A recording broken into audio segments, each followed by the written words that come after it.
There's like a big gap in the bush.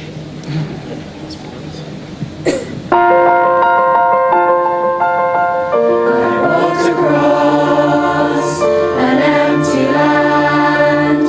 I knew the pathway like the back of my hand. I felt the earth beneath my feet. Sat by the river and it made me complete. Oh, simple things, where have you gone? I'm getting tired and I need someone to rely on. I came across a fallen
Ladies and gentlemen, a very good afternoon to you all and a very warm welcome to Queen Ethelburga's Speech Day 2016. Before we begin the official proceedings today, there are just a few housekeeping arrangements that I need to inform you about. Firstly, if you have a mobile phone on your person, can you please either turn it off or put it onto silent now? In the unlikely event of a fire alarm going off today, please would you remain seated and await instructions from our principal, Mr. Jandrel, on the mic. Now, there are 3 exits in the space today. We have one either side of the stage and then another one just to the back of the auditorium. I'm going to outline the procedure for exiting the space after the ceremony. The audience will remain seated as the stage party leaves by the main exit. The governors and VIPs will then leave by the same exit, and all students at that time will remain seated, including prize winners, while parents exit the space and move towards the Phoenix Centre. After all the parents have left the auditorium, prize winners will then exit the space, and finally the remaining students will be called in year groups to exit the auditorium. There will be some light refreshments available in the Phoenix Centre directly after the ceremony today, and prize winners' photographs will be available online via the Queen Ethelburga's website. A final reminder that any silver cups must be left behind at the end of the ceremony. And so, to the formal proceedings, and all that remains for me to say is to wish you a wonderful speech day and a fabulous end to the school year. Thank you very much.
That was a beautiful performance, thank you.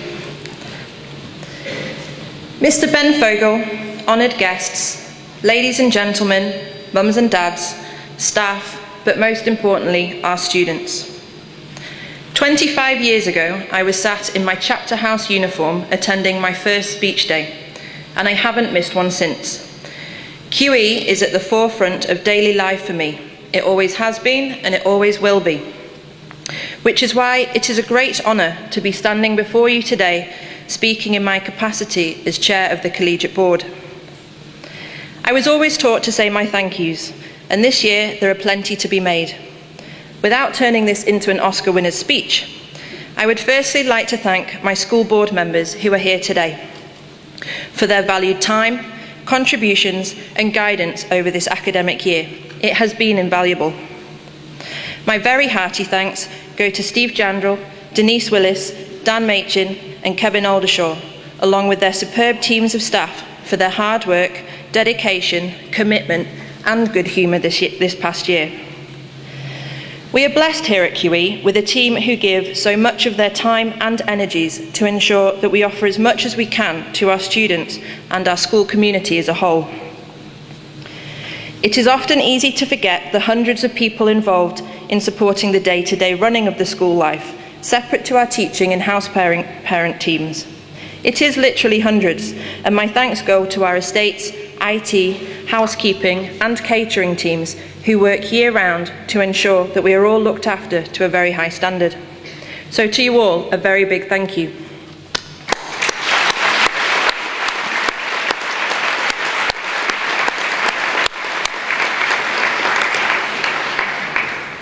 So yesterday was a very important day for Great Britain.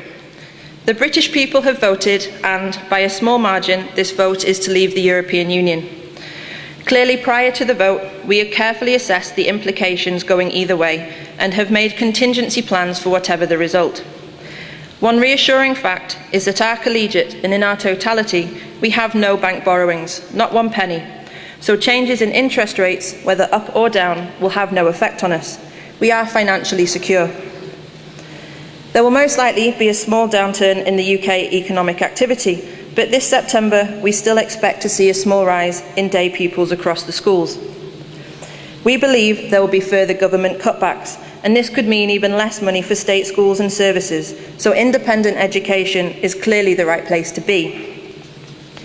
The coming days and weeks will see much rhetoric and knee-jerk comments from all sides, but things will settle and we carry on regardless.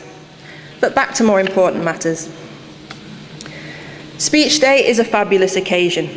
Every year it highlights just how much has been achieved and across so many different areas of school life. With this in mind, it naturally falls to be a day of true reflection, and boy, what a year it's been. Over this past year, I have been reassured that QE stands on firm foundations. We are in a stronger position than ever before, and as they say, the future is bright. Possibly helped by our floodlighting scheme, but it's bright nonetheless. Our league table positions improved this year on last year. In the Sunday Times A-Level A-Star A comparison league tables, QE College came 6th and QE Faculty came 9th in the whole of the UK. An exceptional achievement by our students and their supporting staff members. Our sports teams in basketball, netball and rugby have achieved national success yet again, with some of our individual sportsmen and women going forward to represent the country at an international level. Furthermore, having personally attended many 4-in-a-row celebrations this year with teams from Chapter House, King's Magnet and QE, I can guarantee that sports victories are on the up across all year groups and all levels. My social calendar has never been so full. Well done to all of you involved.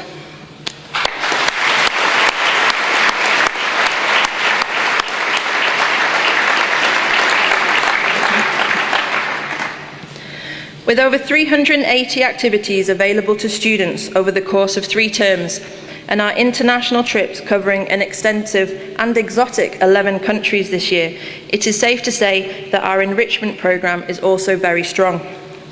A remarkable 16,000 has been raised across 18 different charities, with further donations to be accounted for after Tuesday's Race for Life. Our students are making a real difference in the outside world, and that makes me incredibly proud of each and every one of them. This year, I have received a great deal of feedback from students, staff, and parents. Some areas have been improved already, some will take more work. Some we may not even be aware of yet, but that brings us challenge for next year. We have a strong team here who are actively seeing how we can develop the provision for your children during their time with us. But what I can assure you of is this: there is no complacency here or feeling of it will do.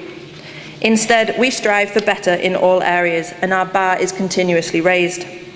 We want the very best for your children. They have one opportunity for an education, much like their childhood, and we want to be a much valued part of that. QE has always been unique, and that's why I love the place. Other schools or people who know of QE but don't actually know us, they make snap judgments or have an opinion on things like our league tables, our facilities, and that all-important question of why do we have a primetime TV slot on the advert break of Coronation Street? But why not? But whilst they are focusing on these areas, I can tell you now what they are not focusing on. The passion, the drive, from our student body and from our staff teams. The huge array of the achievements by our students day in and day out. The fact that every day, in some way, our students across all of our schools are fulfilling the school motto of doing the best that you can with the gifts that you have. Beside this, though, let us not forget that school is not all about academia. Sorry, Steve. Our students leave here with confidence, with character, and able to embrace change, and they have skills in adaptability. Our students have consideration for others, whether it is their elders or their peers. And I think our students also realise that sometimes it is okay to be that little bit different. That is what makes life fun and interesting. So Year 13, I have been told that I am meant to finish up by offering you some wise words of advice. But having received my leavers letters last night, I'm not too sure what I can add to that. And having heard the chanting and cheering from the atrium last night from my house, I'm staggered to see if any of you are still awake. But what do you say to the generation that decides the future and that shapes the future? Well, just a few things that I've found useful in my life so far. Look up. Don't forget human contact. If you're so busy looking at your phone, then you might just miss something or someone incredible. In the case of a fire, exit the building before tweeting about it. When required, ask the other parent. Just because you can doesn't mean you should. And never mention someone's sunburn, because believe me, they know. Great minds discuss ideas, average minds discuss events, and small minds discuss people. When you need to borrow money, borrow from a pessimist. They won't expect it back. And never let success go to your head or failure go to the heart. And lastly, let me tell you this, that even though as a year group you are smart, there is no shame in saying that I don't know. And just because you'll be in high demand, you are still allowed to say, let me get back to you. Trust me, these phrases will come in handy. It could be at any time, an important meeting, when you're put on the spot, or perhaps during an interview. But also, it will come in handy when your parents ask you when you plan to move out of their house, and you answer with, I don't know, let me get back to you. Year 13, the very best of luck to you in all of your future challenges and adventures. To you all, I hope you have a fantastic summer, and we look forward to seeing you back in September. Thank you.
Thank you very much. That was terrific. Ben Fogle, Chair and members of the Collegiate Board, honoured guests, parents, friends, but most importantly, our students at QE. Here we are gathered at the end of what has been another very busy year, full of progress and achievement. It's not been an easy year, but as the saying goes, when the going gets tough, then the tough get going. And an extraordinary amount of work has gone into dealing with problems as they've come along, while still maintaining the high level of tuition and care provided for our students.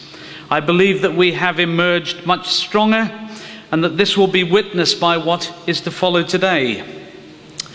My report for the year, quite rightly, will concentrate primarily on the excellence achieved by our students, and this is where I'll begin.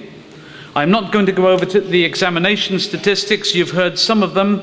They related to last year's Year 13 students. They were excellent. They were passed on to you at the time, and I suspect that you've heard all about them. But the only purpose of examination results is the opportunities that they provide for our students. And this year, with these students in front of us, we have 3 university offers for Oxford, 3 for Cambridge, 10 for Imperial, 5 for LSE, 26 for King's College London, 40 for UCL, and that's before we even begin to look at the provincial universities. Of those applying to Russell Group or former 1994 Group universities, roughly the top 40 in the country, 97% of our college students and 95% of our faculty students hold offers for at least one of them. On average, our college students have held 4.1 university offers, and our faculty students 4.3 university offers. And to give you an idea of the breadth of some of those offers, we have them in acting, in dental hygiene, forensic sciences, criminology, physiology, sports coaching, fashion, spatial design, computer network security, paramedic science, graphic design, fine art, musical theatre, PPE, natural sciences, international relations, archaeology, anthropology, motorsport engineering, nursing, cancer biology, music, biomedical sciences, education, architecture, and so on. I hope that gives you an idea of the range and quality of academic opportunities that our students are enjoying.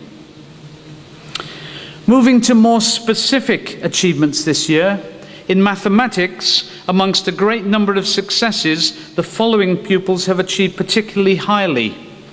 Korakrit Nganthavi and Ian Liu achieved the school's top scores in the intermediate and senior maths kangaroo competitions, national invitation-only competitions for those who have already scored very highly in the previous challenges.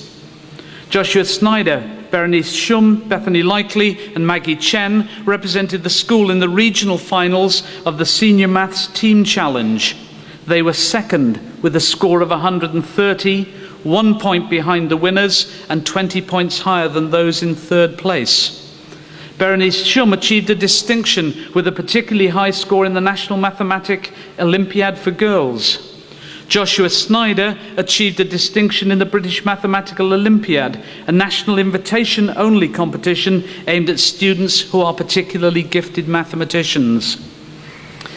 Another student achieved a distinction in the Maths Olympiad for years 9, 10 and 11, with a score so high that he was in the top 50 in the country. However, he also scored full marks in the Senior Maths Challenge, a national competition aimed at the top maths students in years 12 and 13. This is an incredible achievement for two reasons. He was only 15 at the time, and the majority of students nationally score less than half marks. To celebrate this amazing achievement, I'd like to welcome Lance Land to the stage.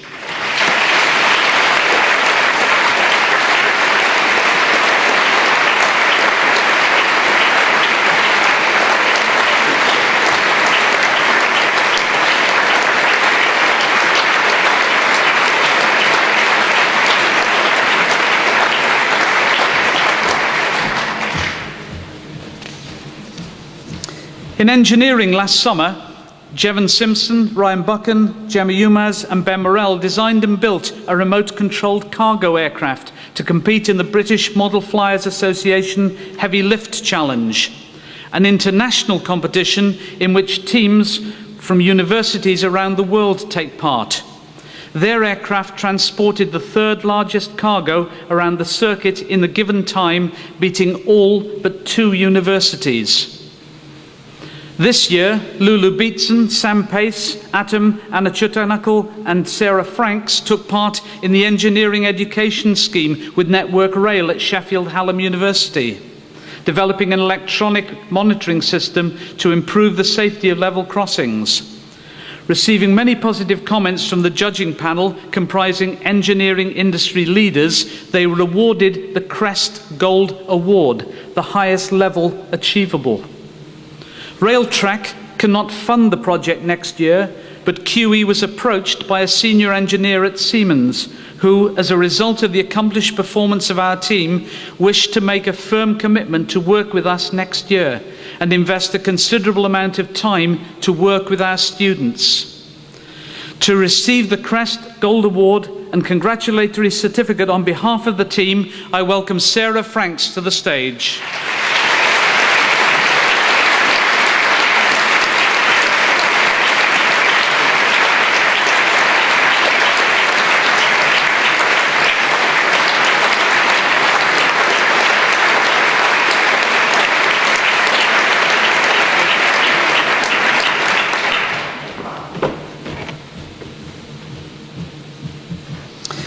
Atom and Lulu, mentioned previously from Year 12, along with Josh Schneider and Frank Zhu in Year 13, also achieved silver medals at our first attempt in the National UK Chemistry Olympiad.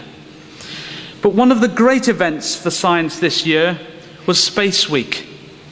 This had activities to inspire and motivate our students and enhance their learning experience in science, mathematics and engineering. Targeted at students in years 10 to 13, highlights included an interactive laser roadshow, rocket launches, lectures and workshops with eminent scientists and engineers, and a live link with NASA. This included a presentation from their chief engineer and an astronaut, stressing the importance of hard work and determination in achieving goals, and giving opportunities for our students to ask questions. A truly great week in science. The AMP Awards 2016 provided another focus for our business and music students in the splendour of the Royal Hall in Harrogate. Our business team, Catalyst, coordinated the social media and PR press releases for the competition, and superb original songs were performed by our band, I Fly Economy. They achieved third place overall this year, but most importantly raised £300 to provide clean drinking water in a Malawian village.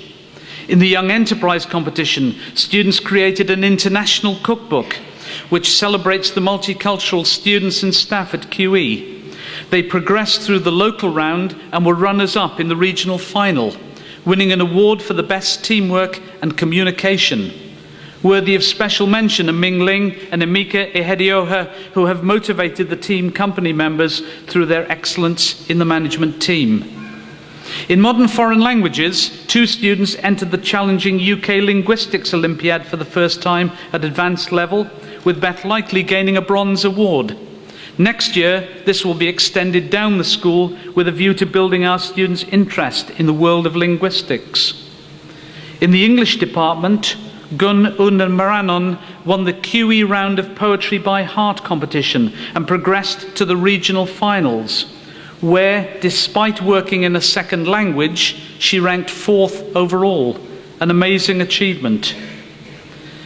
In the National Independent Schools Art competition, we have enjoyed huge success again, with a 3rd place for Tan Handurayafan, 2nd places for Anna Going, Yelizaveta Heskaya, Ivy Zhao and Polina Galgaeva, but we also had 3 national winners, all in the Key Stage 5 senior classes. Apple Yi won the 3D competition, Jacqueline Tang the textiles class, and I would now like to welcome to the stage the winner of the drawing class with her superb work entitled Homage to Michelangelo and David, Kira May Taylor.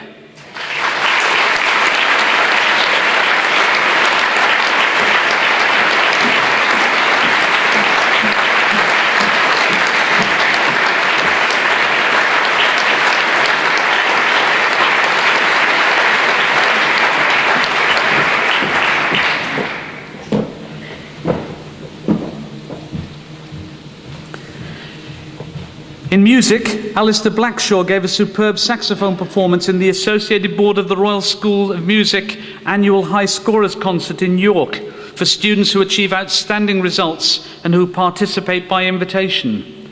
Terry Wang, who is only in Year 10, performed a Chopin piano prelude as part of a prestigious competition at York St John's University.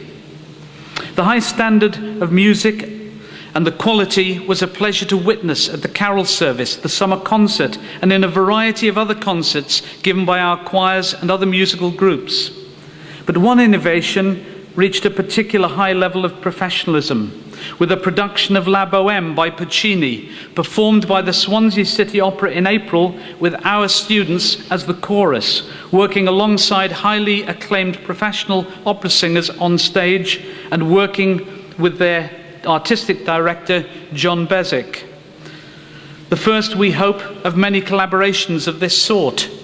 Other collaborations have been our students working alongside indie band Hope and Social, leading to a fabulous evening performance involving 50 pupils, work with a theatre company, Sometimes We Play, on a soundtrack for the first ever silent horror film, and a celebration of singing involving our 3 choirs with local primary schools and Boroughbridge Community Choir, where we enjoyed excellent solos from Anna Hartley-Roberts and Olivia Cayley, along with 4 pieces by the 120-strong joint choir. A great time was had by one and all. But to represent music, I would like to highlight a student who started at Queen Ethelburgas in Year 9 and who has been a consistent contributor to music. He has been a key member of many pop ensembles, including Tour, the AMP Award winners in 2015, providing music for a wide range of events and concerts at QE. He's a talented multi-instrumentalist and plays the trumpet at grade 8, guitar and bass, and is also a very accomplished songwriter and singer, who we've already heard today. He's performed in all major school performances during his time here, as well as at the Associated Board of the Royal School of Music's High Scorers Concert last year in York. An outstanding and dedicated musician. Please welcome Charlie Burrows.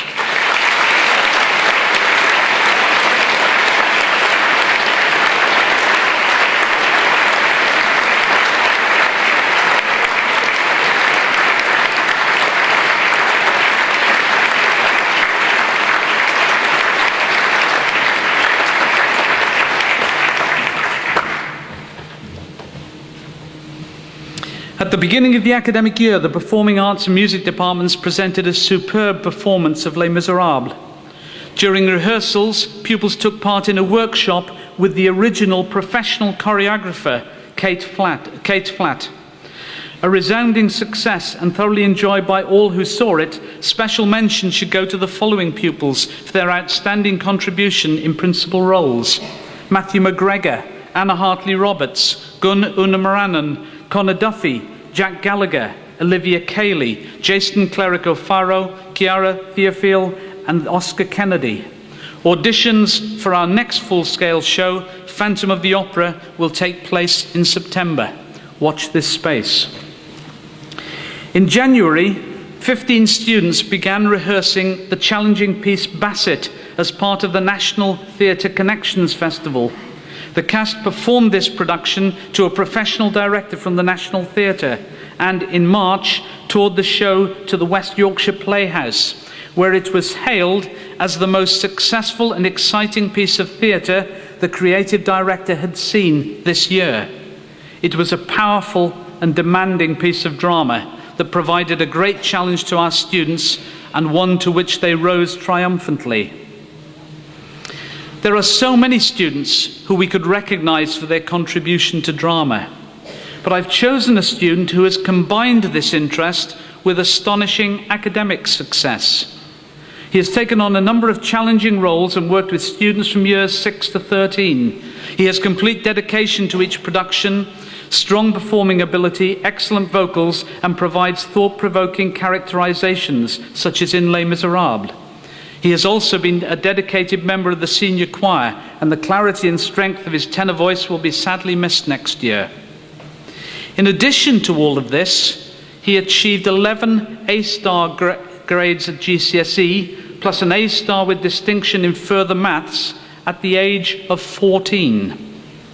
Last year, at the age of 15, he gained A grades in all 17 of his AS modules, including 7 perfect scores and an average score of 94%. He's applying to study medicine in France. Please welcome to the stage Jan Fayad.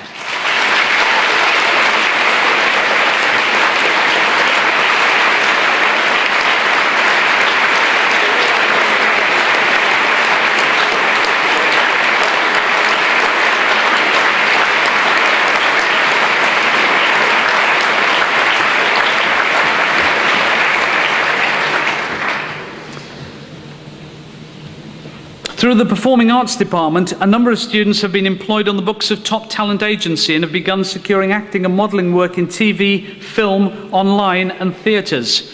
Most recently, Olivia Cayley in Year 10 has secured a role with Disney, and students have recently auditioned for the BBC and Steven Spielberg's newest film. The King's Academy of Performing Arts opened its door in September, and we currently have a cohort of 60 students from years 4 to 13. It provides a range of practical lessons in musical theatre, acting for film and television, and movement, and is taught by industry professionals. At our recent showcase, notable solos were performed by Olivia Cayley, Lisa Herskaya, and Jack Gallagher, with many dynamic ensemble numbers. From September, the Academy will continue to grow and offer practical lessons each Saturday to children aged 6 to 14 from QE and also some from the local community, providing a fantastic collaboration and more opportunities for creative development. This year saw another outstanding gym and dance display, which gave 140 students the opportunity to display their skills and talent to an audience of well over 1,000. Students from all year groups and nationalities produced the best display to date with a very high level of skill and professionalism. We were delighted to welcome Kevin and Karen Clifton to the event. The display reminds us of the huge levels of commitment, ambition and courage that our students have, and their achievements were remarkable and hugely entertaining. Well done to everybody involved. It has been a year of continued sporting success, with some notable firsts and the reaching of important milestones in individual sports. The first of many people I would like to honour has retained for the second year the Senior Boys title at the Independent Schools Association National Cross Country Championships. He has represented North Yorkshire at every English Schools Championships in all age groups. He is the only person of his age to have achieved this. To celebrate his contribution to sport and to QE generally, I invite Joshua Schofield to the stage.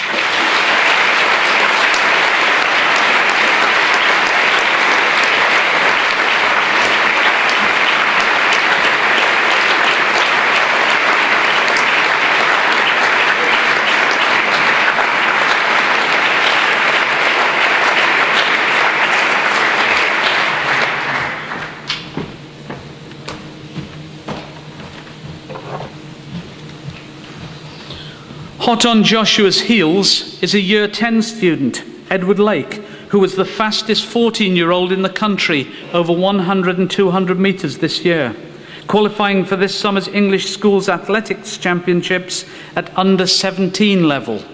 I know we will hear more of Edward in years to come. Individual international honours came thick and fast across a wide range of sports. Isabel Starkey in the Great Britain Under-19 European Modern Pentathlon team. Megan Wetton, National Open Age Under-60 kilogram kickboxing champion and selected for the GB team for the World Junior Championships. Ellen Hurst in the England Netball Under-17 team and gold medalist at Netball Europe. Isley Swain captained the England Under-17 basketball team. Ashley Wellford selected for the Independent Schools National Football Squad. Jake Barlow for the Hong Kong Rugby Union Under-19s. Jack Starkey for the Under-18 England Rugby Independent School RFC Lambs. But another student who I would like to invite to the stage was part of the England World Cup netball team. Not only that, but a World Cup gold medalist when England won the competition earlier this year in Australia. Please welcome Ebony Greaterix.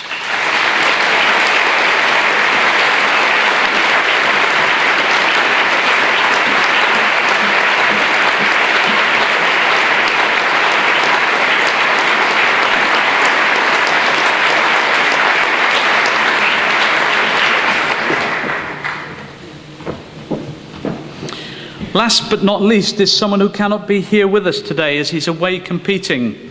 Year 13 Ryan Gorman has gained a 200-metre qualifying time of 20.95 for this summer's IAAF World Junior Championships. This was on the back of representing the Great Britain Under-20 4x100 relay team and being invited to the British Championships taking place this weekend, which is a qualifying event for the Rio Olympics. On top of that, he's just won the Under-20 England Athletics 200 metres. Well done to Ryan. Should we show our appreciation in his absence?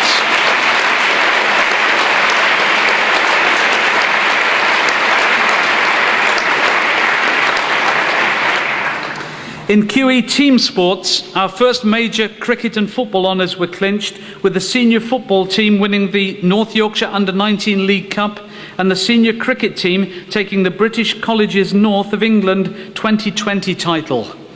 Rugby topped this off by retaining the British Colleges Cup, as well as reaching the last 8 at the Rosslyn Park National Rugby Sevens, taking some notable scalps along the way. To receive the British Colleges Cup, on behalf of the rugby team, please welcome Yorkshire Carnegie Academy Inside Centre, Suva Maasai.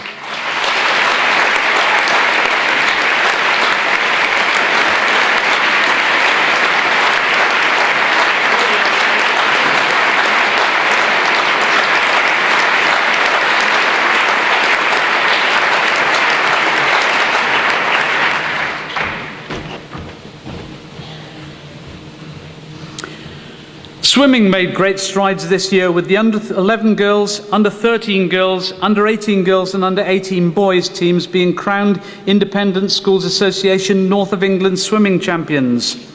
Further success in ISA national competition continued in the team sports, with the QE senior netball and basketball teams both retaining their national titles. Netball also retained their North Yorkshire Under-19 Schools champion title, while basketball Under-18 QE York Knights finished first in the Conference National League North. To accept cups on behalf of the netballers and the basketballers, please welcome Abby LeBrock and Felix Sparks Finnegan.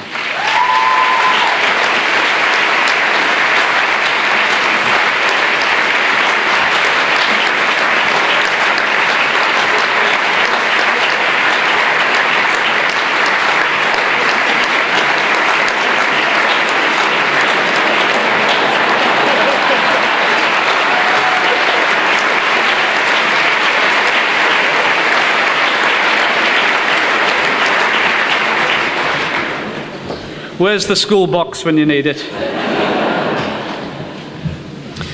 This year, the CCF has had a new contingent commander, Major Steve Emerson, and has taken on more staff, allowing for a more dynamic training programme with more emphasis on training away from college. This has included 2 indoor and 1 outdoor range day, a 2-day tactical exercise at Ripon, Exercise Dragons Challenge, an adventurous training package over 7 days in the Snowdonia National Park. The RAF section has competed in both the regional and national finals of the Air Squadron Trophy, and there has been a visit to 34 Regiment Field Hospital to see a frontline tented hospital set up and meet medical technicians. Still to come are the Army and RAF annual camps at Catterick and Brize Norton respectively. Next year, it is hoped to add more weekend field training exercises, a regimental dinner and an overseas exercise. At this point, it is traditional to announce the CCF Cadet of the Year. This year, the award goes to a student who has demonstrated exceptional commitment to the CCF and to the school generally, and has extraordinarily passed his Part 2 and advanced examinations, as well as successfully completing the Master Cadet course. This is usually only undertaken by cadets in the Air Training Corps and not by members of the CCF. In achieving this, he has set a precedent for which we are hoping to get special permission for him to wear the associated badge. The highly deserving CCF Cadet of the Year is Cadet Corporal Jevon Simpson.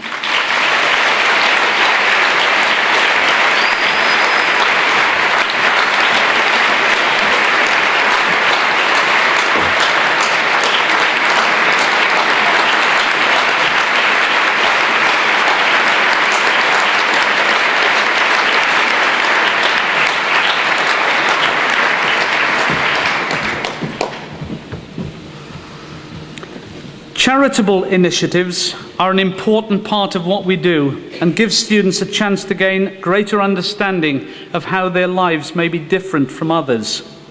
Fundraising takes many forms, from supporting our 4 houses with their large Charity Week initiatives, to selling refreshments during Space Week, selling Valentine's roses, offering ice lollies in the hot weather, and enjoying non-uniform days. One non-uniform day had a special significance for us this year, as we remembered Hussein Salem Al-Hamami, a student who had only been with us a short time, but who made a big impression with his positivity and his sense of fun. He was the boy who persuaded his parents that U on his subject report for mathematics meant unbelievably good.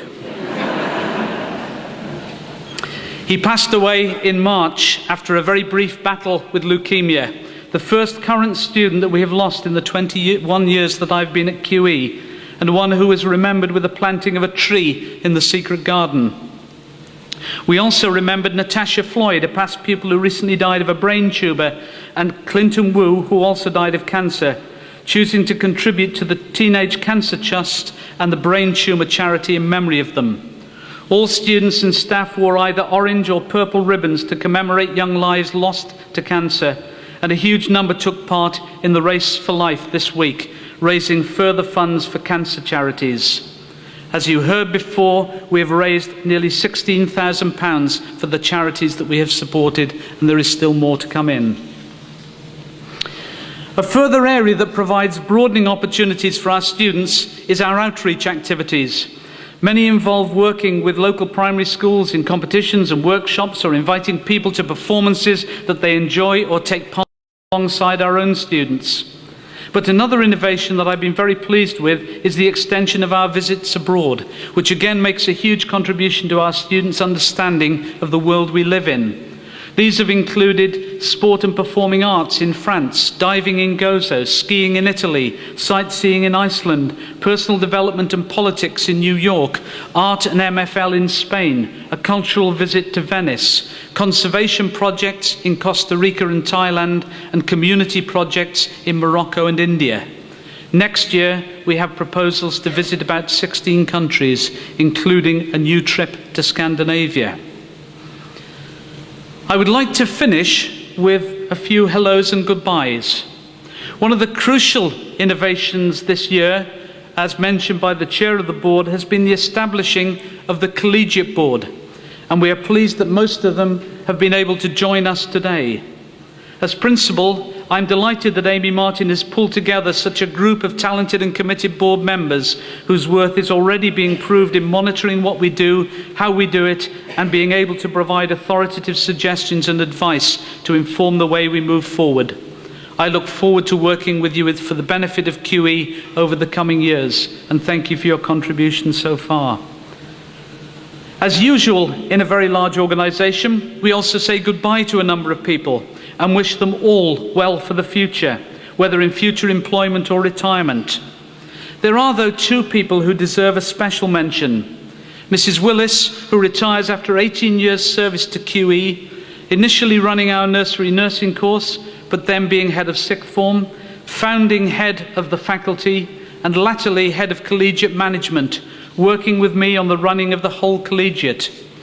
She was the architect of a huge amount that has made the faculty the success that it has been, and we are greatly indebted to her for the dedication and insight that she has brought to QE over so many years. Can we show our appreciation for Mrs. Willis?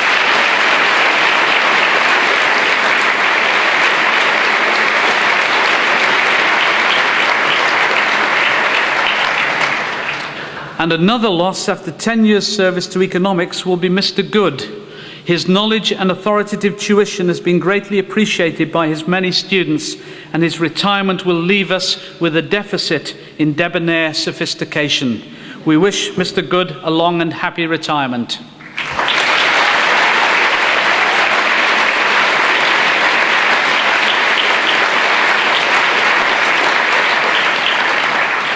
In conclusion, I have some final thanks.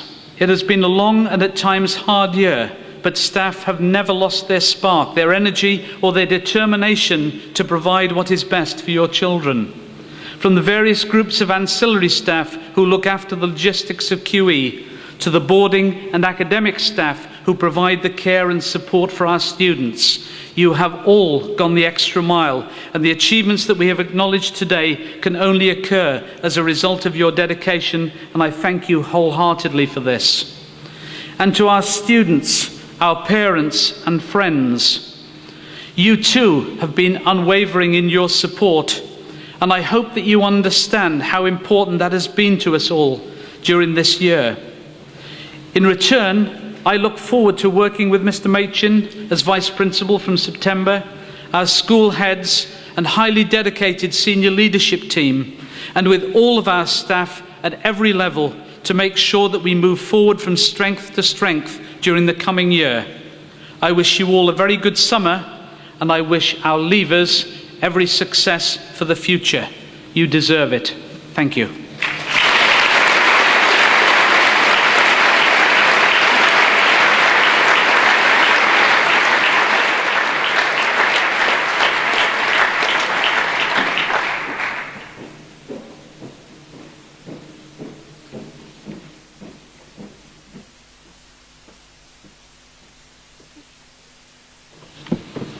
Honoured guests, ladies, gentlemen, students, and the class of 2016, we have made it.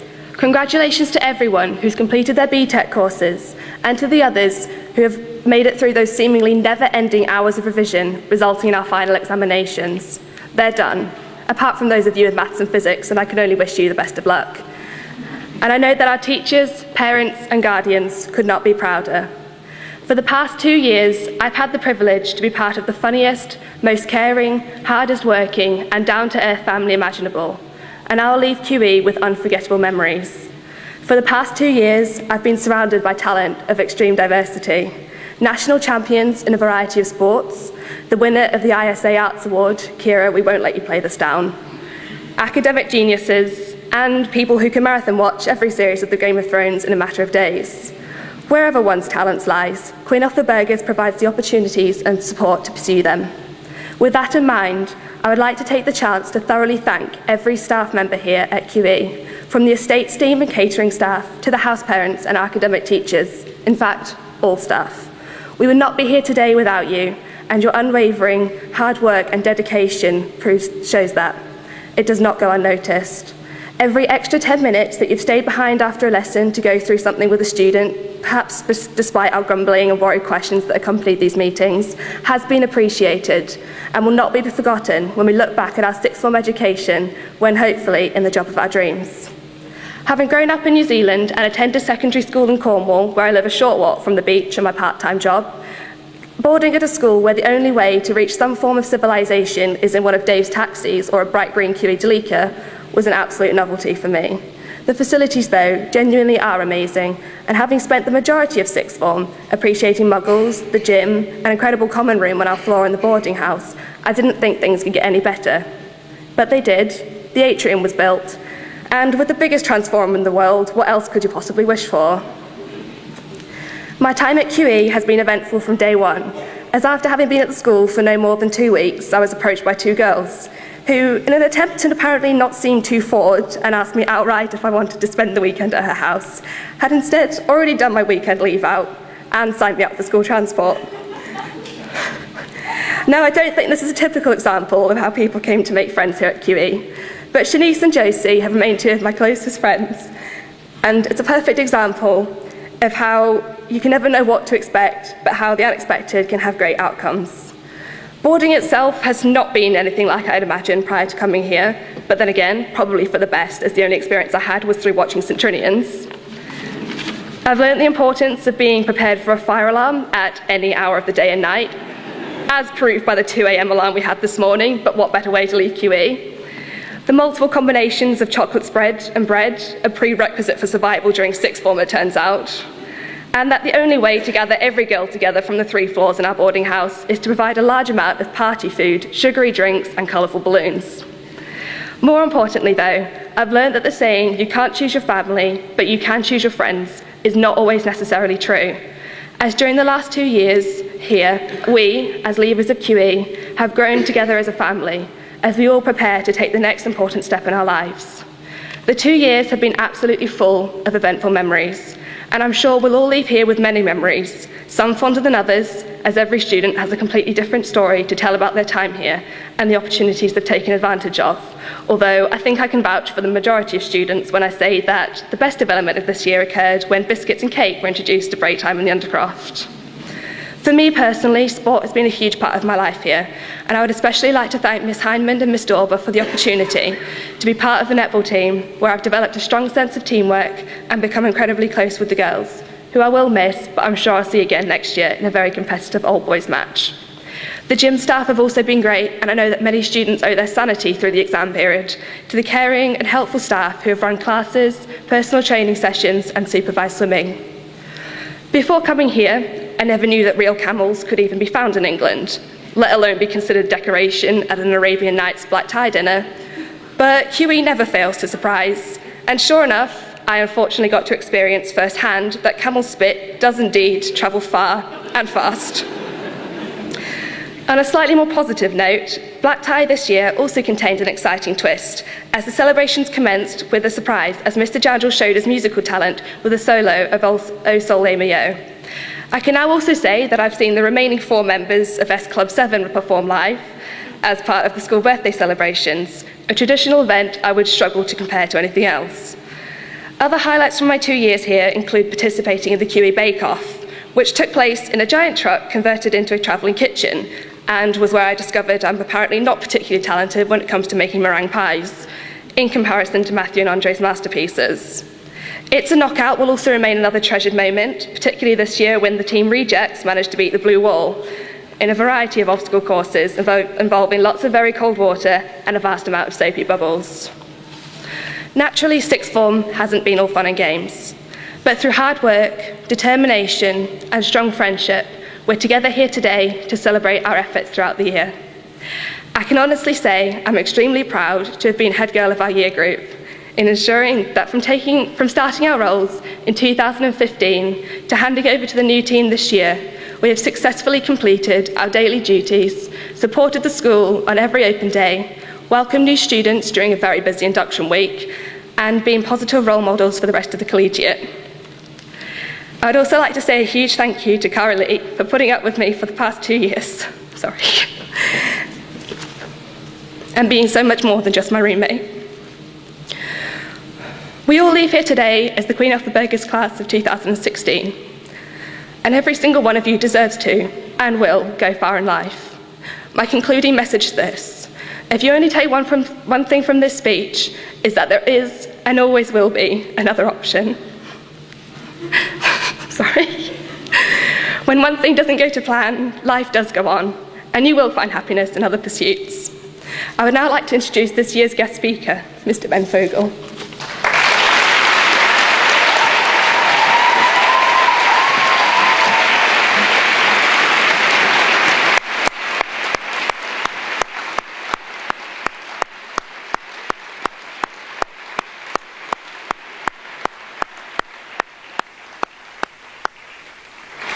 Wow, how do you follow that? Well, I'll start with a quote from Theodore Roosevelt. It's not the critic that counts, not the man who points out how the strong man stumbles or where the doer of deeds could have done them better. The credit belongs to the man who is actually in the arena, whose face is marred by dust, sweat, and blood, who strives valiantly, who errs, who comes short again and again, because there is no effort without error and shortcoming. But who does actually strive to do the deeds? Who knows great enthusiasms, the great devotions? Who spends himself in a worthy cause? Who at the best knows in the end the triumph of high achievement? And who at worst, if he fails, at least he fails while daring greatly, so that his place shall never be with those cold and timid souls who know neither victory nor defeat. The message there, of course, is that it really is the effort that counts. Today is a pretty monumental day for all of us, not just the leavers. A day about which future generations will learn, discuss, write for decades to come. It's also a lesson in how to deal with change. As a nation, we tend to have a rather pessimistic tendency to dwell on the negative. But my message to you is to focus on the positives. Optimism and hope will get you very, very far in life. You see, life is about contrasts. It's about light and shade, warmth and cold, love and fear, success and failure. It's an inevitability of life that there will always be ups and downs, highs and lows, good times and bad times. Throughout these changes, though, the most important asset you have in life is yourselves, your own personality and character, both the strengths and the flaws. That's what makes you all unique and individual. That uniqueness, you see, gives you personality. Personality boosts your confidence, and with confidence, anything is possible. My advice to you is be yourselves. Believe in yourself, but never forget to challenge yourselves. Be confident in who you are, and you really can take on the world. I have to admit, I'm neither academic, nor musical, nor sporting. But over the years, I've challenged myself. I've tested myself.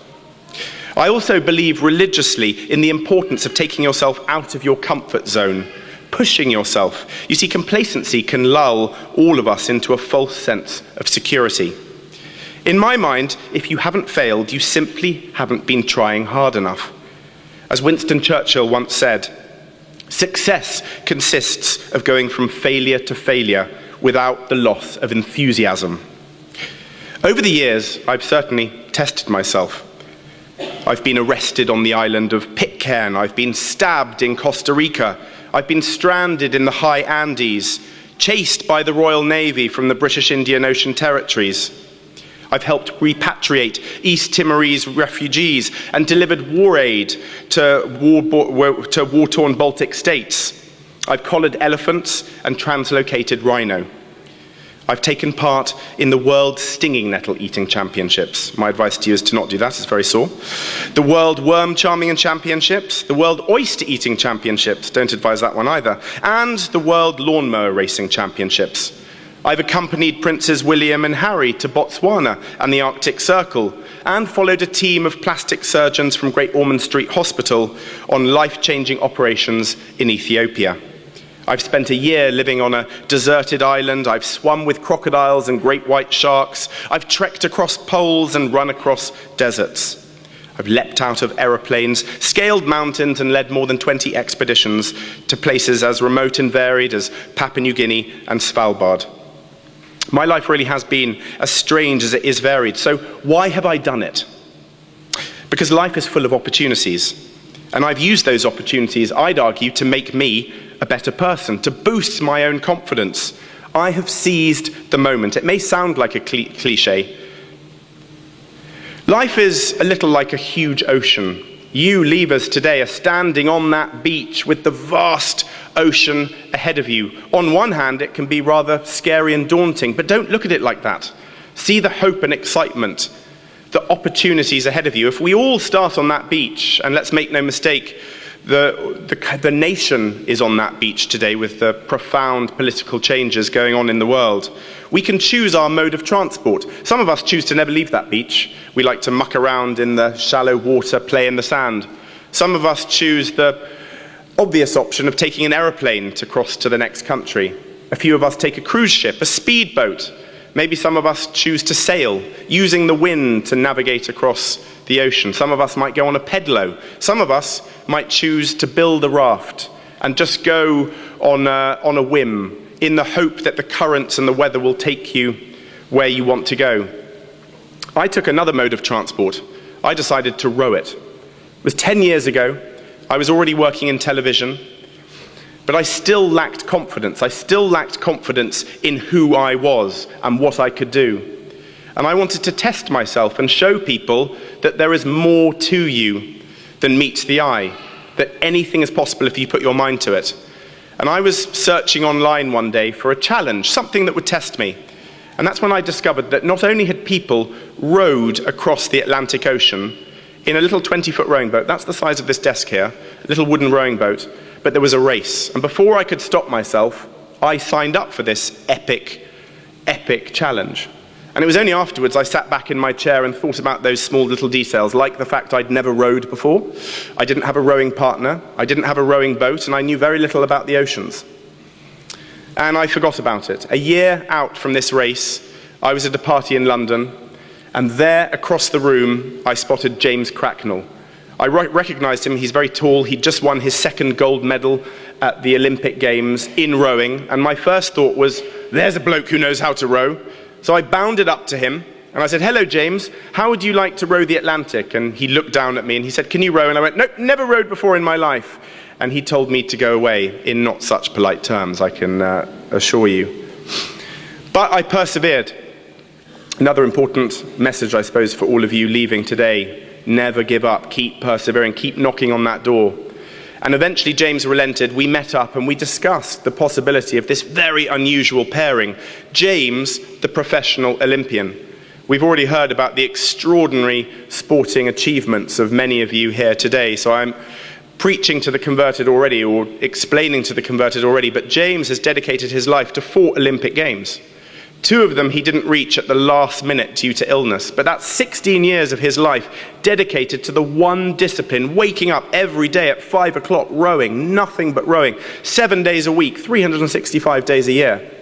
His life has been about that one skill. Mine, on the other hand, I've had a pretty wide and varied life.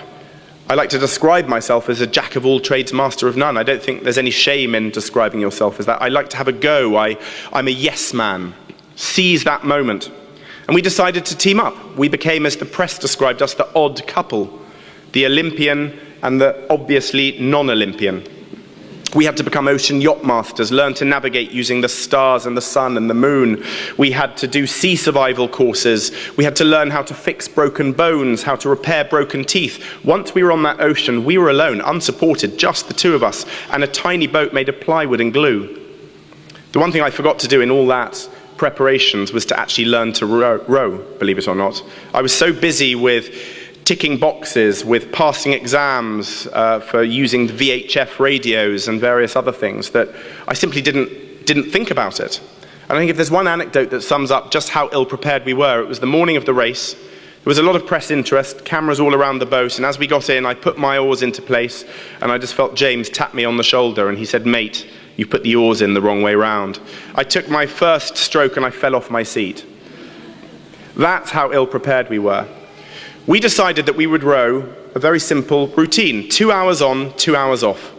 2 hours on, 2 hours off. 24 hours a day, 7 days a week, for as many weeks and months as it took us to row across that ocean. That boat would never, ever, ever stop moving west. One of us would always be on the oars. Whatever the weather, whether we were vomiting, whether we had sunstroke, it didn't matter. We would always be rowing. We'd never tried this, but it sounded like a workable technique. Imagine the scenario, if you will. 6 hours into the race, we rowed together for the first 6 hours because James wanted to show our competition that we meant business. I came off those oars to let James do the first shift. My hands were bleeding after just 6 hours. I had boils appearing on my bottom from the pressure. My back was aching. I was dehydrated. I was starving hungry. I was homesick for the first time since I went off to boarding school. But above all, I was absolutely terrified because I realized that I was stuck on this boat with a complete nutter. In all this preparations, the one thing that James and I had completely failed to do was to get to know each other. He was a complete stranger to me. I've never wanted to be somewhere less than on that boat at that moment. What got us through the next week? Stubborn, dogged determination. We do it quite well in the UK. But that determination, the fear of failure, the fear of turning back, and my mother going, I told you, which she would have done, by the way, no one thought we would actually manage this. And we disappeared into a gloom. It's amazing the dark thoughts that go through your mind. I would have done anything to give up. If I had those ruby red slippers that Dorothy had, I would have just disappeared. If we hadn't made such a ridiculous song and dance in the press, saying to everyone how brilliant and brave we were going across the Atlantic, we would have given up. But this was a very public affair. And we carried on. I thought about throwing myself overboard so that I had to be rescued. I thought about chucking James overboard and not rescuing him. I thought about chopping the boat in half and pretending that we'd been hit by a shark or that a whale had attacked us. Anything as an excuse to get out of this. But fortunately, we got through that dark period. And I suppose that's one other message I want to leave with all of you who are leaving the school today.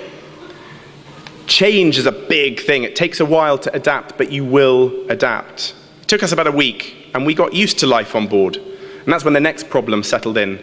We had never discussed our objectives. It may sound very obvious to you you're rowing across an ocean. But what we soon discovered was that James was there to compete, whereas I was there to complete. I didn't care if it took us a year. As long as we rowed across that ocean, that's all that mattered to me. James didn't care if we died halfway across, as long as we had put in a 110% effort all the way. And you can imagine the arguments that ensued simply through lack of communication. We had never discussed this. But I can tell you, all of that was thrown into context and put into perspective when the next problem settled on us. And it's the final message I really want to leave with you: complacency. It's so easy to become complacent with your lot. You've done brilliant at sport, you've done brilliant in your exams, family life is very comfortable, everything's wonderful. And then something comes along and turns your world upside down. Prepare for that. There are many different ways you can do that. But James and I hadn't prepared for that. We were the masters of the ocean. Nothing had happened so far. We'd stopped wearing life jackets. We'd stopped wearing safety harnesses. We'd stopped wearing clothes, but that's a whole other problem. We'd started leaving things around the boat. We'd stopped stowing things away. We'd completely left safety to one side. I was on the oars very early one morning. The sun was just rising. The waves had been building. We had waves bigger than this room all around us. It's amazing how desensitized you can become to a situation. And I noticed one wave in particular getting bigger and bigger and bigger. And the next thing I knew, the boat was falling on top of me. I felt a rush of cold water as I hit the Atlantic Ocean. The oars were ripped from my hands, my feet ripped from the boat, and I tumbled like I was in a washing machine through the water. I really thought that that was it, if I'm to be honest. I thought I was off to meet him. I also thought that was it with James. There was no sign of him, his upturned boat. But it's amazing how the body just goes into panic mode. It's amazing what you can do when you're under that kind of pressure. I made it back to the boat. I was able to right it, and James was there. He was in the cabin. But we'd lost just about everything. We'd lost our electrics, our solar panels. We had no desalinator that converts salt water into fresh water. We'd lost our stove to rehydrate our foods. We'd lost our sat-nav to navigate across the ocean. We'd lost our satellite phone to communicate with people. We'd lost our sea anchor, a giant parachute that stops you being blown backwards.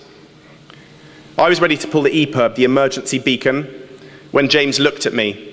He chucked a wet towel at me and said, "Right, you've got 30 minutes to dry yourself off, pull yourself together and get back on those oars before we lose a race position." I was like, "Hello, James, I don't know if you were aware, we just nearly died and we've kind of lost everything." Miraculously, we did still have a pair of oars. We had emergency water in the bottom of the boat for the ballast, basically, that weights the boat down was fresh drinking water. It was the best decision we could have made. Had we pulled the EPIRB, rescue was not going to come quickly. No aeroplanes or helicopters can reach you mid-Atlantic, 2,000 miles from Europe, 1,000 miles from North America. The only form of rescue was ships would have to be diverted. And it was a complete watershed. It was a complete changing moment in our relationship. For a start, it was the moment two strangers became firm friends. We had the same objectives, and despite the deprivations, and believe me, they became far worse, eating rehydrated food with cold water is pretty terrible. From drinking 9 litres of water a day, we were rationed down to just 1. Life was pretty miserable. Our efficiency doubled. From 50 miles a day, we were rowing 100 miles a day. And somehow, 49 days later, we rowed that little boat into the harbour. We were the first boat by a full 2 days. And it remains, for me, certainly, my proudest achievement. Not only had I proved to myself, but we'd proven to other people that if you really, really want to achieve something, whatever it is, and I'm not telling you all to go and row an ocean, heaven forbid, please don't, it's hideous, I wouldn't recommend it to anyone. But my point here is that if me, the person who lacked confidence, who failed all his exams, who was hopeless at sport, can achieve something like this, the world really is your oyster. We're sort of all on that beach together today, both the leavers, the parents, teachers, principals, all of us. It really is a brave new world out there, one full of uncertainty. But make no mistake, there is plenty of hope out there. I'm going to leave you with a poem that has served me very well. I've used this for the best part of 15 years. There's no set author. There's a few people attributed to it, but you'll find it if you want on the internet. Risk. To laugh is to risk appearing the fool. To weep is to risk appearing sentimental. to reach for another is to risk involvement. To expose your ideas, your dreams before a crowd is to risk their loss. To love is to risk not being loved in return. To live is to risk dying. To believe is to risk despair. To try is to risk failure. But risks must be taken, because the greatest hazard in life is to risk nothing. The people who risk nothing, do nothing, have nothing, are nothing. They may avoid suffering and sorrow, but they cannot learn, feel, change, grow, love, or live. Chained by their attitudes, they have become slaves. They forfeited their freedom, because only a person who risks is truly free. So, chin up, chest out, be kind, be open-minded, do not believe social media, it's all a lie, except for mine, of course. Care for others, compromise, share, work together, and believe. But above all, be hopeful. Because every single one of you in here can achieve your dreams if you believe in yourselves. Thank you.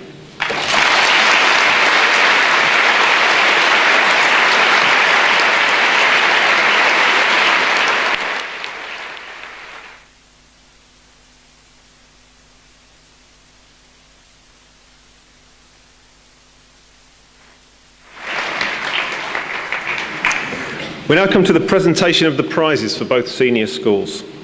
We start with prizes for years 10, 11 and 12. Year and progress prizes are awarded to students for outstanding achievement in their year group across a range of subjects or for showing exceptional progress during their time with us.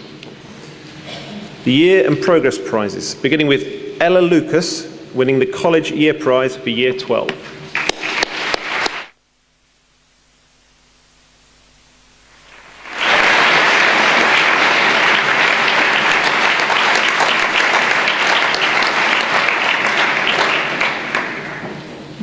Unfortunately, unable to be with us today due to illness, the winner of the College Year Prize for Year 11 was Josephine Ekanem. Give her a round of applause, please.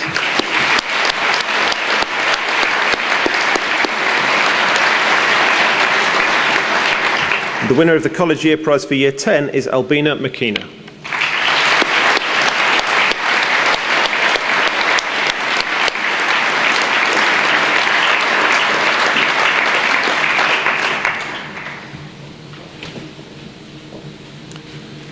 The winner of the Faculty Year Prize for Year 12 is Stephen Chu.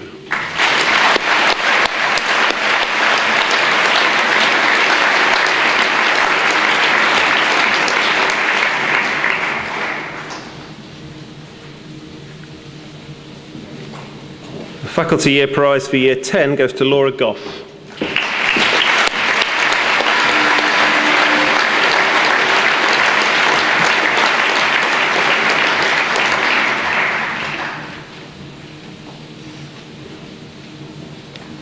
The College Progress Prize for Year 11 is won by Shuri Ishiro.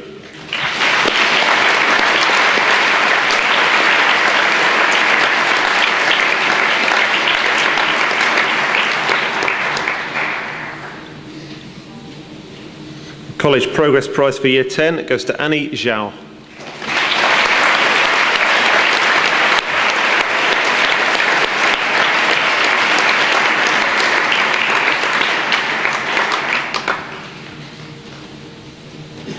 The Faculty Progress Prize for Year 11 is won by Bethany Murray.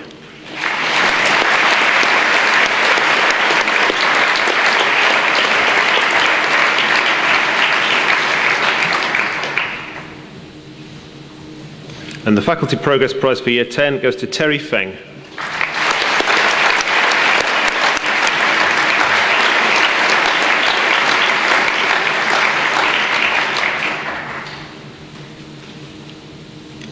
We now move on to the subject prizes. These are presented to those students who, through dedication, commitment and their own natural ability, excel in that particular subject.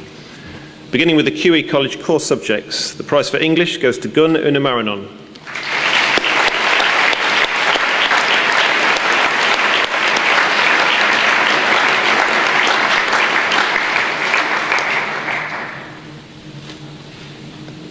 The mathematics prize goes to Colin Luo.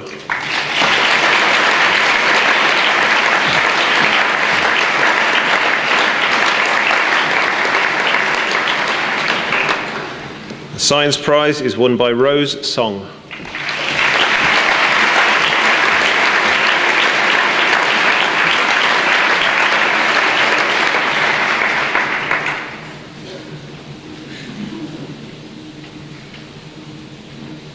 The humanities prize winner is Jessica Ather.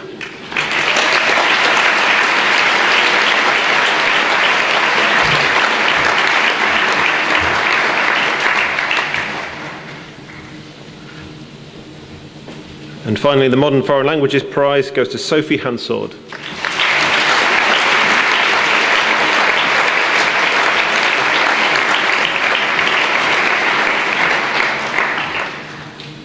Moving on to the faculty course subjects, the English prize is won by Justin Schmidt.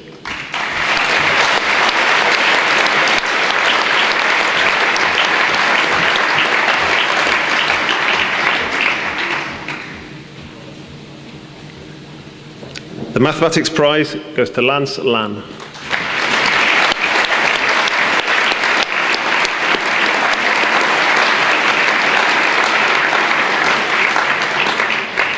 And the science prize to David Dobrovolsky.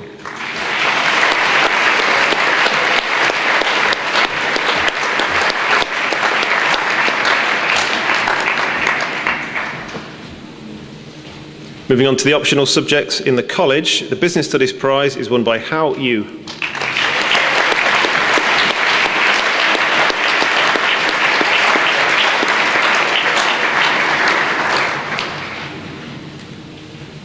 And the Creative Arts prize goes to Jason Clerico-Ferro.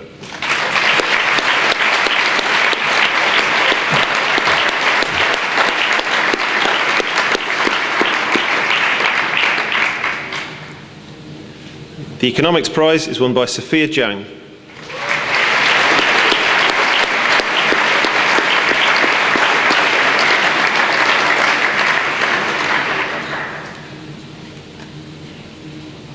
Moving on to the option subjects in the faculty, the Business Studies prize is won by Henry Long.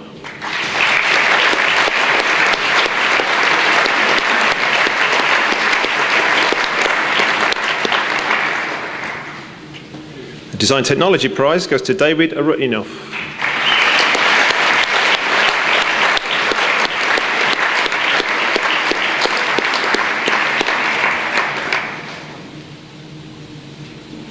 Home Economics prize to Makar Kolosov.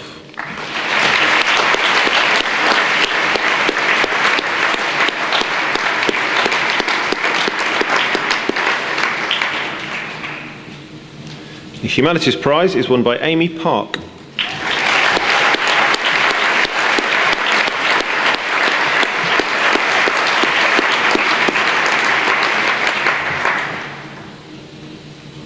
The winner of the ICT prize is Max Robson.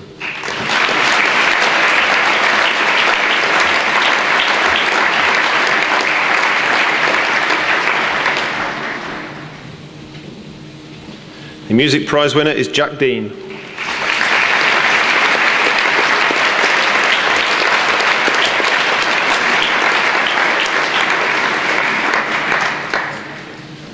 And finally, the Performing Arts prize goes to Olivia Gardner.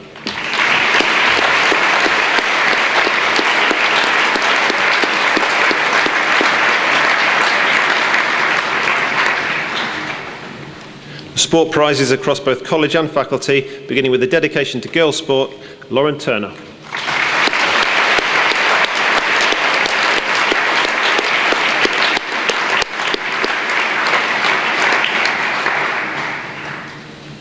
And lastly, in Year 11, dedication to boys' sport prize goes to Alex Yermolenko.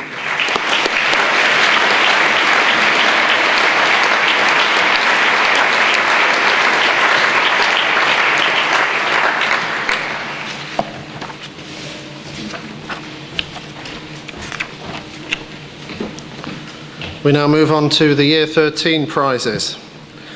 Completing her extended diploma in BTEC Art and Design to a very high standard, achieving Distinction Star, Distinction Star, Distinction Star. Tan has shown a talent for ceramics, illustration and textiles. We are very pleased to award her the prize for art and design before she takes up her place to study interior design at De Montfort University.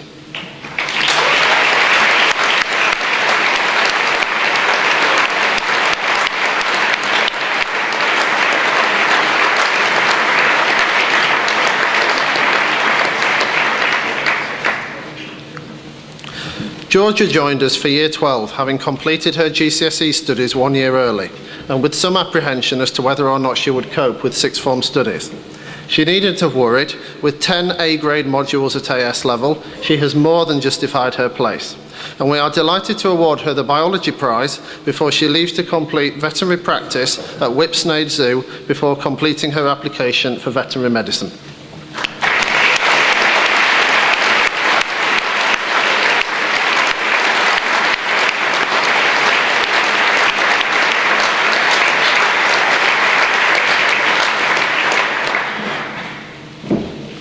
Throughout Natasha's school reports runs a common theme, just how highly regarded she is by staff and students. Currently applying for the Higher Apprenticeship Scheme at the BBC, which will run alongside her degree.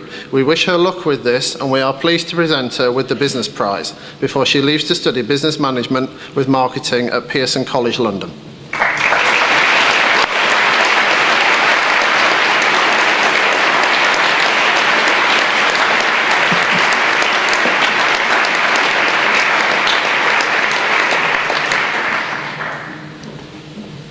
Jack deserves great credit for his outstanding success with his university applications.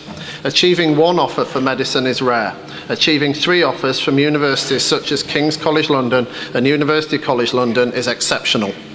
We are very pleased to present Jack with the Chemistry Prize before he takes up his place to study medicine at Imperial College, London.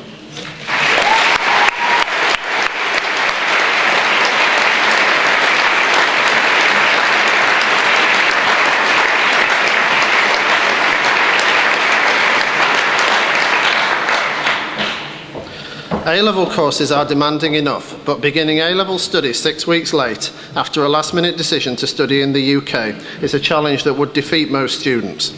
To Wilson's credit, he not only rose to the challenge, but achieved at an exceptionally high level in only 8 months of AS-level study. With a keen enthusiasm for this subject, we are delighted to award him the prize for economics before he leaves to study economics at University College London.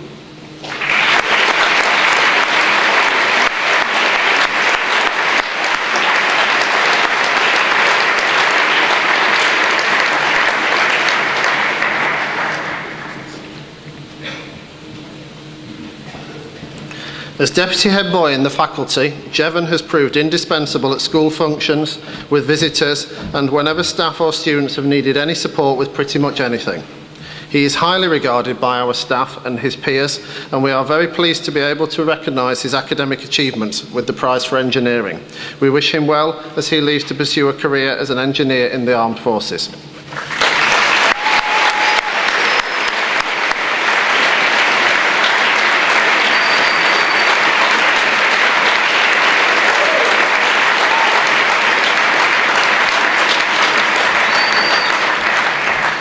Lucy plans to spend her gap year in France, carrying out volunteer work to teach students English. With 7 of her AS modules achieving 100%, including all 4 of her English literature and French modules, and an A star in her extended project, she certainly will have the skills and the range of interest to do an exceptional job. We're delighted to present her with the English Prize and wish her well for both next year and her future French and English literature degree at the University of Edinburgh.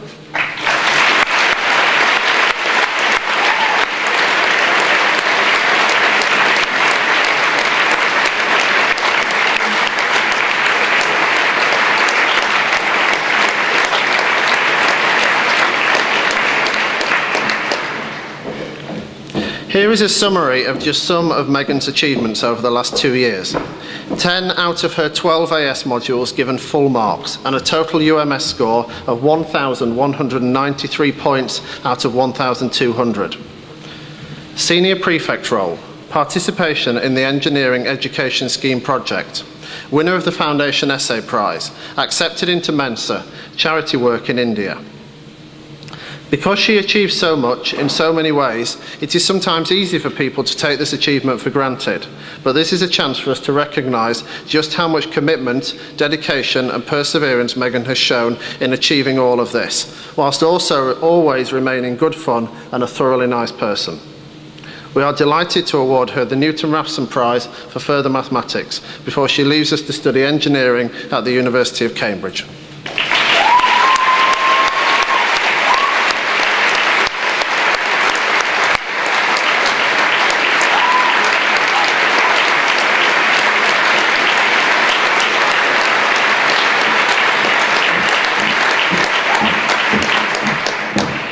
Starting in Year 7, Chelsea has contributed strongly to school life through Young Enterprise, Project India and the hockey team.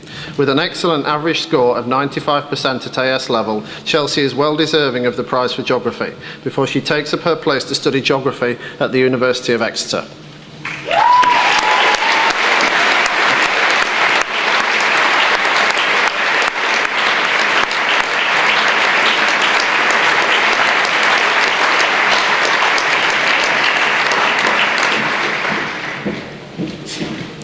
Joining us as an academic scholar in Year 12, Matthew has overcome significant difficulties in his personal life to achieve great academic success, whilst also maintaining his support for the school through his role as a prefect.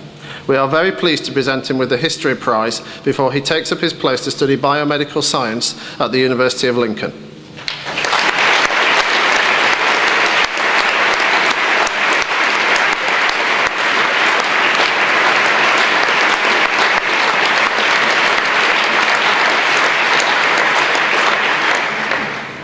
With equally strong skills in animation, website design and graphics, Valeria has impressed with her hard work and dedication in ICT. We award her the ICT Prize and wish her well as she leaves to study hospitality management at the Vattel International School of Hotel and Tourism Management.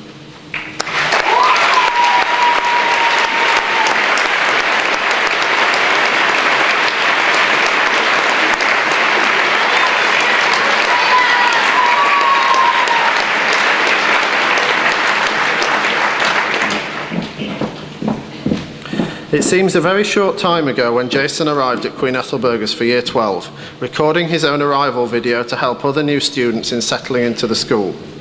We have appreciated his support for school music through his trombone playing during school events and as part of the student band tour. We present him with the Mathematics Prize before he heads off to study marine biology at the University of Southampton.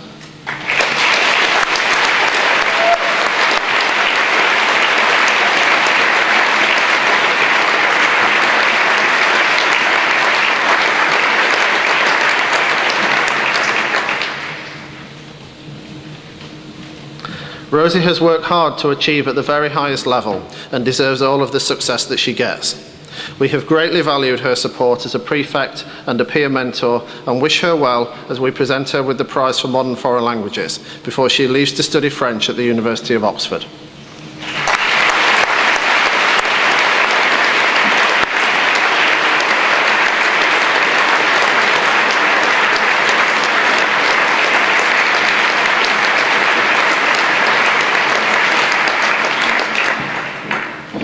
Valerie's contribution to music has been extensive during her time in the sixth form.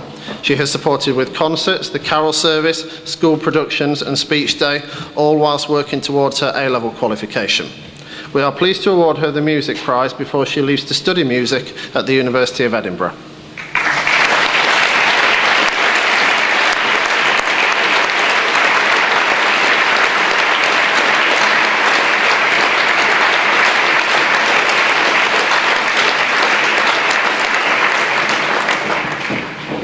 Contributing a great deal in terms of technical support to the Performing Arts Department, Harry has been an ever-present fixture at productions throughout the last 2 years.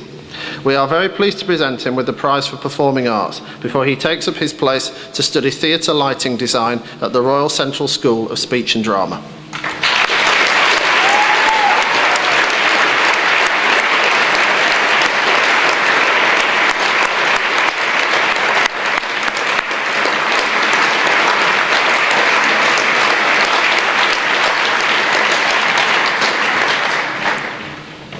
Vadim gained a very good set of GCSEs, but it is at A level where he has really shone.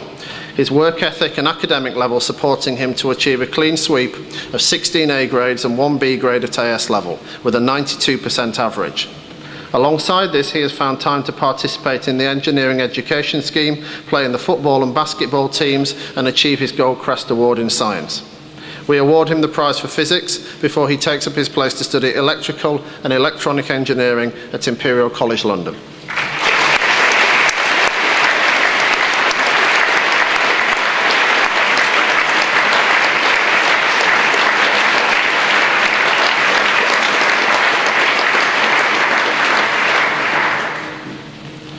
Committed and conscientious, Alice has made a strong impression on her teachers with her work ethic, self-motivation and enthusiasm. We wish her well as we present her with the prize for psychology before she leaves to study medicine at Rider University in New Jersey.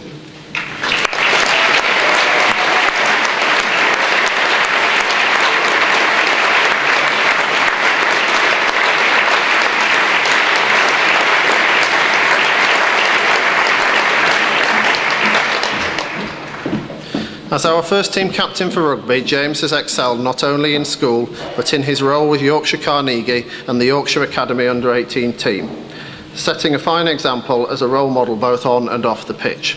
His contribution to the school through his prefect role has also been greatly appreciated. We are very pleased to present him with the award for dedication to boys' sport as he heads off to study civil engineering at the University of Leeds.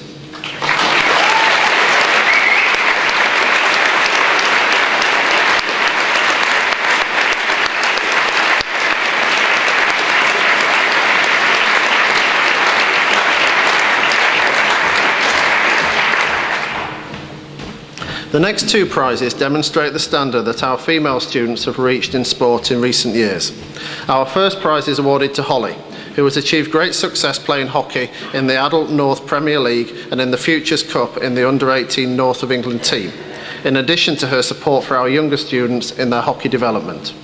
We are very pleased to present her with an award for dedication to girls' sport and wish her well with her application to study sports, physical activity and health at Leeds Beckett University.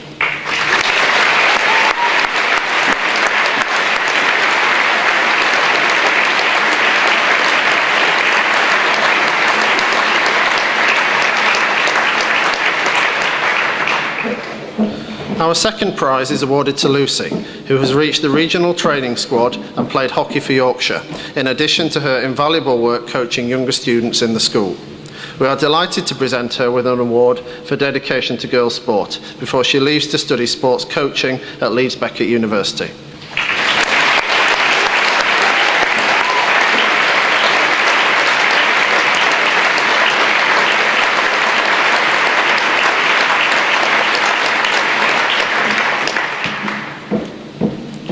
Our international students bring a range of interests, experiences and cultures to Queen Ethelburgas, and our community would be a much poorer place without them.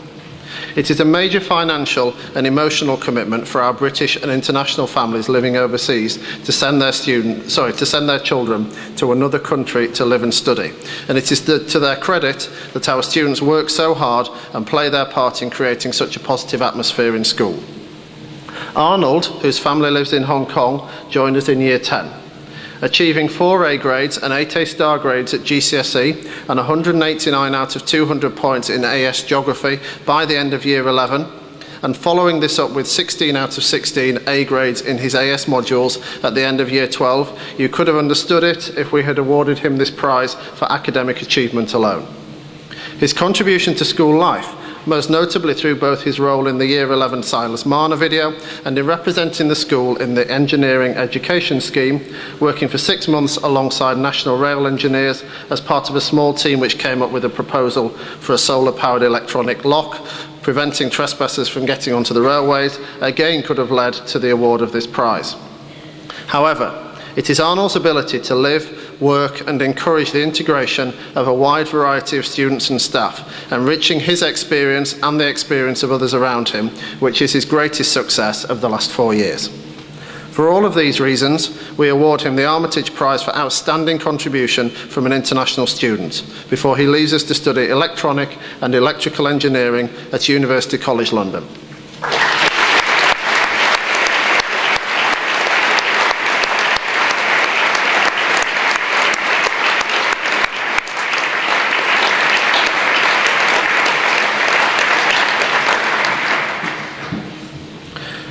The Hill Standard Prize is awarded to a student who achieves the best that they can with the gifts that they have. Oscar joined us 2 years ago, having found himself in a situation where his academic progress in Year 12 had not gone according to plan, through no fault of his own, and he was unsure what the future would hold for him. Since joining us to restart Year 12, he has sung and acted in multiple school productions, carried out his role as a school prefect exceptionally, become one of our first choices when deciding on students to welcome and look after visitors, represented QE on local radio, helped to organise school sports and drama events, developed his public speaking skills, all whilst achieving 5 university offers and a predicted Distinction Star, Distinction Star, Distinction Star in BTEC Business and C grade in AS Mathematics. To achieve all this demonstrates remarkable commitment and perseverance, and we are delighted to award the Hill Standard Prize to Oscar as he takes up his place to study business and management at Durham University.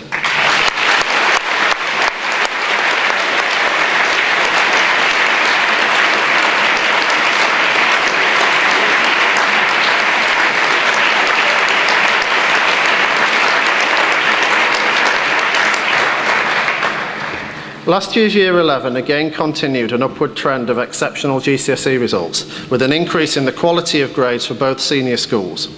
Working in a second language at GCSE has significant challenges, given the demands of the compulsory written subjects at this stage of education. It is for this reason that we were delighted when Brian achieved 4 A-star grades, 5 A grades and 3 B grades at GCSE, as we present him with the Collegiate Award for Outstanding Achievement in Year 11 for 2015.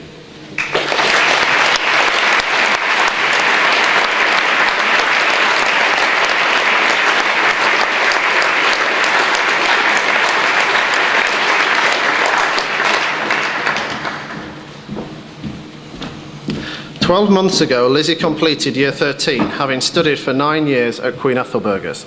During her time with us, she achieved 6 Distinction and Distinction Star grades in her Level 3 BTEC qualification, became Senior Cadet and Colour Sergeant in the CCF, was a member of the winning teams in the 2011 National Military Skills Competition, the 2012 National Military Sports Competition and the 2014 National Drill Competition, and represented the school as a Senior Prefect. Having successfully completed her first year at King's College London, where she is studying nursing, we are delighted that Lizzie has returned to school to accept the Collegiate Award for Outstanding Achievement in Year 13, 2015.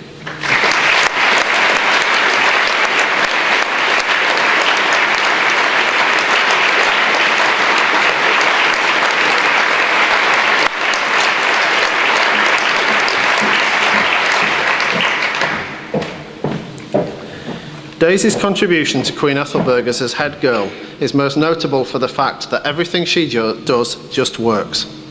Always cheerful, she exudes calmness and dignity and instills confidence in everyone she comes into contact with, which makes her a great leader and role model. Alongside this, though, she is also great fun, with a strong group of friends from all around the world and a good range of interests, including netball, lifeguarding and the United Nations. We are delighted to award her the Principal's Prize for Head Girl, as she leaves us to study law at the University of Oxford.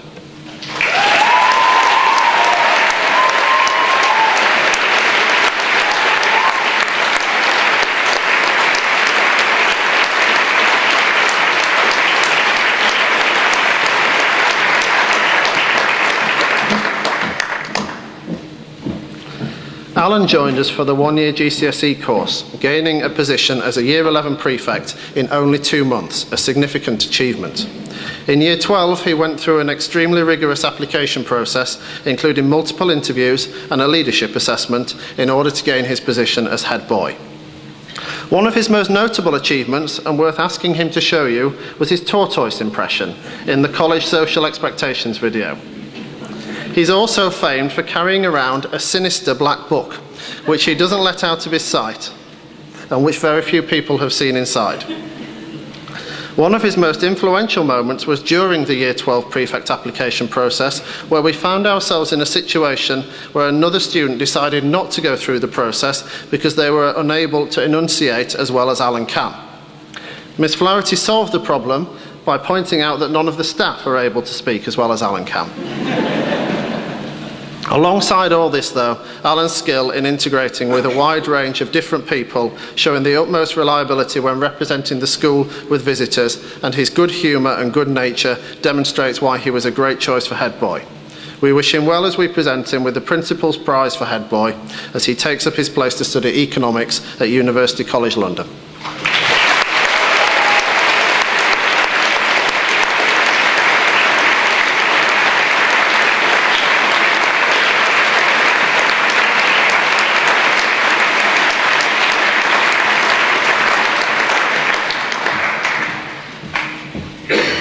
The last cup is awarded to the winner of the house competition for 2015-16. Students are awarded house points for their approach to their studies, their contribution to activities, boarding and school life, their helpfulness and their support for the school during events such as concerts, plays and open days. Last year, the winning house gained 25.39% of the total house points available, which gave all 4 houses an incentive to aim higher this year, given the closeness of the result. This year, the winning house took this to heart, and with 32% of the overall house points, has certainly raised the standard for everyone to aim for.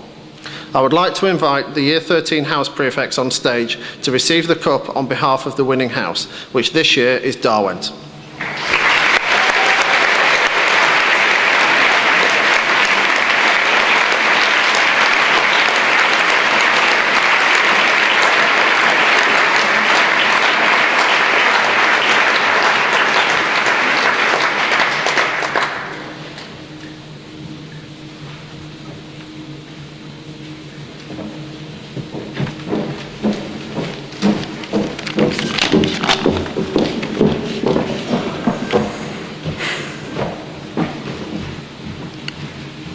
Good afternoon.